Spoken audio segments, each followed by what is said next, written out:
Nabi SAW mencela bid'ah dalam agama. Antara hadis yang menunjukkan bahawasanya Nabi SAW tak suka benda bid'ah. Nabi kata, wa iyyakum wa muhdatsatil umur fa inna kulla muhdatsatin bid'ah wa kulla bid'atin dhalalah. Hati-hati kamu dengan benda baru dalam agama, kerana setiap benda baru dalam agama itu bid'ah dan setiap bid'ah itu sesat. So Nabi SAW dalam hadis ini mencela bid'ah. Nabi tak bagi kita terlibat dengan bid'ah. Apa itu bid'ah? Bid'ah itu ialah benda baru dalam agama. Bid'ah ni benda baru dalam agama yang tidak ada asal. Macam mana nak tahu benda tu bid'ah ke tidak? Dengan salah satu daripada dua cara, ataupun dengan dua syarat. Syarat yang pertama, benda yang tak ada zaman Nabi SAW, benda yang tak ada di zaman Nabi SAW, kerana tidak ada keperluan untuk Nabi buat. Tapi bila ada keperluan di zaman kita, maka benda tu kita buat, dia tak jadi bid'ah. Sebab Nabi tak buat sebab tak ada keperluan, kita buat sebab ada keperluan. Contoh, zaman Nabi SAW, Quran tidak dihimpunkan dalam satu mushaf dengan satu qiraat ataupun dengan satu lugah yang sama. Sebab Nabi kata Quran ni diturunkan dengan 7 bahasa, dengan 7 lahjah. Masuk zaman Osman himpun satu mushaf, ya, yang tak pernah dilakukan. Zaman Abu Bakar lagi dah dihimpunkan mushaf. Zaman Nabi SAW bukan tak tulis, tapi tak dihimpunkan macam kita sekarang. Sebab Quran masih turun, dan ayat Quran ni ada yang turun awal, ada yang turun kemudian. Jadi sebab itu Nabi tak himpunkan dalam satu. Nabi suruh tulis, sahabat catat, Abu Bakar susun. Adakah mushaf hari ini bid'ah? Tak, kerana ada keperluan untuk himpun supaya terpelihara Quran tu. Zaman Nabi SAW, Quran kita tak ada baris. Kita hari ni ada baris tak Quran? Ada baris. Kalau tak ada baris, macam mana nak baca? Kan? Saya baca bunyi syair, Ramli baca tak bunyi langsung. Kalau Quran tak ada baris, memang kita baca tak bunyi langsung. Macam mana nak baca ni ustaz? Dah lah, titik pun tak ada, baris pun tak ada. Tapi masuk di zaman terkemudian, diletakkan titik dan diletakkan baris. Adakah benda tu bid'ah? Benda tu bukan bid'ah. Benda tu masuk dalam masalih mursalah. Apa itu masalih mursalah?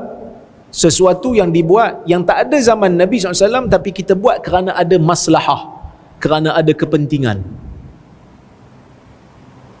Dan kita tak pernah kata baca Quran yang ada titik dan baris lebih banyak pahala daripada baca Quran yang ada di zaman Nabi. Kita tak pernah kata. Siapa yang kata macam tu? Bid'ah. Faham? Okey. Selesai satu kes. Satu lagi, sesuatu yang Nabi SAW tak buat di zaman dia.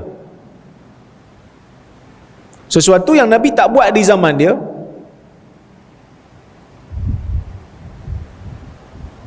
ada keperluan untuk buat tapi tetap Nabi tak buat, maka tak buat tu bid'ah, tak buat tu sunnah. Tadi Nabi tak buat sebab tak ada keperluan. Sekarang ni Nabi buat, Nabi tetap tak buat walaupun ada keperluan. Tak buat tu sunnah. Macam mana? Tuan-tuan, semayang tarawih kat masjid ni, ada azan tak? Bilal azan tak untuk semayang tarawih? Oh, Bilal pun tak ingat dah. Dia tengok ustaz Pak Imam. Tak kan? Mana ada azan? Iqamah tak? Mana ada iqamah? Biasa orang sebut as-salatu jami'ah saja. Betul tak? Tuan-tuan semayang tarawih kan? Ada imam muazzin kata Allahu Akbar, asyhadu an la ilaha illallah. Tak ada kan? Itu untuk solat isyak. Untuk solat tarawih tak buat kan? Pasal apa tak buat?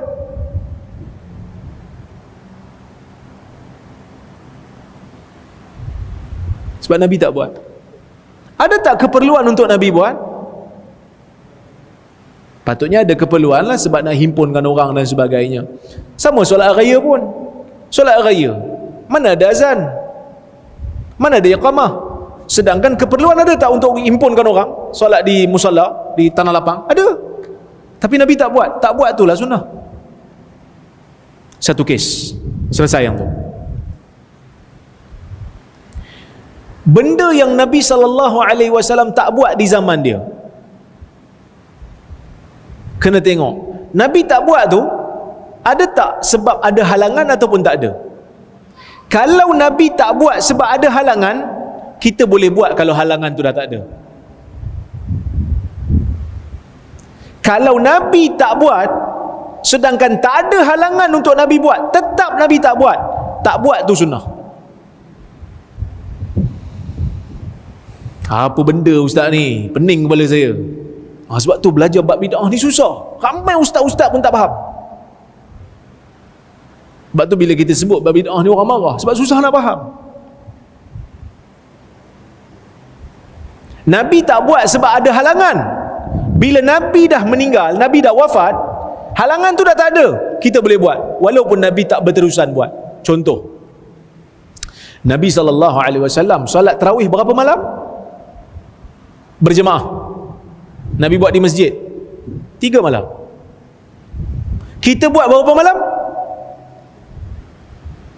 Hari ni hari yang ke 9. Malam ni malam ke 10. Cepat tuan-tuan. Sepertiga habis dah ni. Nabi buat 3 malam je, kita buat dah malam ke 10. Malam ni insya-Allah buat lagi. Bid'ah tak? Tak bid'ah. Sebab kenapa Nabi buat 3 malam je? Nabi sendiri sebut, aku takut salat berjemaah tarawih di masjid akan diwajibkan ke atas kamu. So Nabi tinggal tu sebab Nabi takut ada halangan. Halangannya takut jadi wajib. Bila Nabi dah wafat, masuk zaman Umar tengok, Umar buat satu ketetapan. Umar tengok orang sana semayang sikit, sini semayang sikit, sana semayang sikit. Umar kata, tak boleh jadi ni. Kita himpunkan balik manusia, jadikan satu imam. Ubay bin Ka'ab jadi imam. Bid'ah dah? Dah bid'ah. Sebab Nabi dah tunjuk, cuma Nabi tinggalkan kerana ada halangan. Zaman Umar dah tak ada halangan kerana Nabi dah wafat, syariat telah sempurna, tak mungkin salat tarawih jadi wajib. Boleh buat berterusan, tak ada masalah. Saya bagi contoh yang lain. Nabi SAW ada waktunya meninggalkan solat duha. Ada waktu Nabi tinggalkan solat duha, Nabi tak solat. Tuan-tuan, hari ni ada di kalangan sahabat kita yang solat duha tak tinggal langsung. Solat duha dia jaga sungguh. Bid'ah tak? Para ulama bincang, kenapa Nabi tinggalkan sekali-sekala solat duha? Nabi takut jadi wajib. Maka bila Nabi wafat, kebarangkalian jadi wajib tu dah tak ada, kita boleh solat duha walaupun hari-hari, tak ada masalah. Dan itu tidak dinamakan sebagai bid'ah. Okey. Boleh faham bab bid'ah? Boleh faham Okey. Kita tengok. Nabi SAW dalam hadis ni cela bid'ah. Nabi cela bid'ah, Nabi tak suka bid'ah. Okey. Jika dilihat daripada lafaz hadis ini, jelas Nabi SAW mencela bid'ah dalam agama dan mengatakan kesemua bid'ah adalah sesat. Okey. Ibn Rajab menjelaskan, faqauluhu sallallahu alaihi wasallam kullu bid'atin dalalah, semua bid'ah sesat. Min jawami'il kalim. Bila Nabi kata semua bid'ah sesat, Ibn Rajab kata ini termasuk dalam kunci perkataan. La yakhruju anhu syai', yang tidak keluar satu pun daripada perkataan ni. Ni kunci bagi kata-kata yang merangkumi semua. Okey? Wa huwa aslun azim, ini merupakan satu asas yang agung. min usuliddin, daripada asas-asas agama.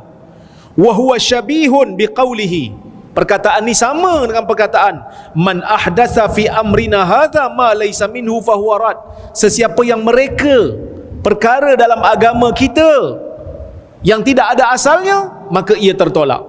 Fa kullu man ahdatsa syai'an, dan setiap orang yang mereka yasa sesuatu, cipta sesuatu, wa nasabahu ila din, dan dia menyandarkannya kepada agama, walam yakun lahu aslun minad din, dan tidak ada asal untuknya dalam agama, yurja'u ilaihi fahuwa dalal, yang tidak ada asal yang kita boleh kembalikan dia, maka dia termasuk dalam kesesatan. Wad-dinu bari'un minhu, dan agama berlepas diri daripadanya. Wa sawa'un fi dhalika fi masailil i'tiqad, wa sawa'un fi dhalika masailul i'tiqad awil a'mal awil aqwali zahira wal batinah, termasuk dalam semua bab. Akidah pun dia, perkataan pun dia, perbuatan pun dia. Tapi tiba-tiba ada dalam hadis Umar kata ni'matil bid'atu hadhih, alangkah baiknya bid'ah ini. Nabi cela, Nabi kata semua bid'ah sesat. Umar kumpulkan orang semayang, satu imam, Ubay bin Ka'ab jadi imam. Umar kata bid'ah ni bagus. Macam mana buat? Kan bercanggah tu. Dan kita kena tengok perkataan Umar. Oh, rupanya yang Umar puji ni bukan bid'ah pada istilah, bid'ah pada bahasa. Kerana bid'ah pada bahasa semua benda baru, ada asal ke tak ada asal, bid'ah. Tapi bid'ah pada istilah, benda baru yang tak ada asal, yang tu yang dicela. Bid'ah pada bahasa, benda baru yang ada asal pun bid'ah, yang tak ada asal pun bid'ah. Sebab itu Ibn Rajab kata, wa amma ma waqa'a fi kalami salaf min istihsani ba'dil bid'ah, apa yang berlaku pada perkataan salaf yang menganggap baik bid'ah, fa inna ma dzalika fil bid'ah lughawiyah la syar'iyyah, yang dimaksudkan dengan pujian terhadap bid'ah tu bid'ah pada bahasa, bukan bid'ah pada syarak. Wa muraduhu anna hadzal fi'l lam yakun ala hadzal wajh qabla hadzal waqt, maksudnya perbuatan ni tak pernah dibuat di zaman Nabi dengan bentuk ini, dengan cara ini, dengan tempat ini, tapi ada asalnya di zaman Nabi sallallahu alaihi wasallam. Okey, wallahu alam. Jadi ini ada penting lagi, sikit lagi. Dia kata faminha, Nabi SAW dia kata menggalakkan orang untuk melakukan qiyam Ramadan, dan Nabi gesa orang untuk buat. Dan manusia pada zaman Nabi SAW yaqumuna fil masjid jama'at mutafarriqah wa wuhdana, manusia pun solat, tapi solat adalah mutafarriqah, sini sikit, sana sikit, sini sikit, ada yang solat seorang-seorang. Maka dia kata wa huwa shalla bi ashabihi fi Ramadan ghaira lailah, dan Nabi pernah salat bersama dengan sahabat bukan hanya satu malam, 3 malam. Summam tana'a min dzalika, kemudian Nabi berhenti, Nabi tak berjemaah dengan sahabat lagi dah, mu'allilan bi annahu khashiya ayyuktaba alaihim. Nabi pun tinggalkan kerana Nabi takut akan menjadi wajib. Fayajizu anil qiyam bihi, jadi orang tak mampu nak solat tarawih ni sebab jadi wajib, orang tak mampu takutnya. Wa hadha qad umina ba'dahu sallallahu alaihi wasallam, dan ketakutan ini telah pun menjadi aman setelah kewafatan Nabi sallallahu alaihi wasallam.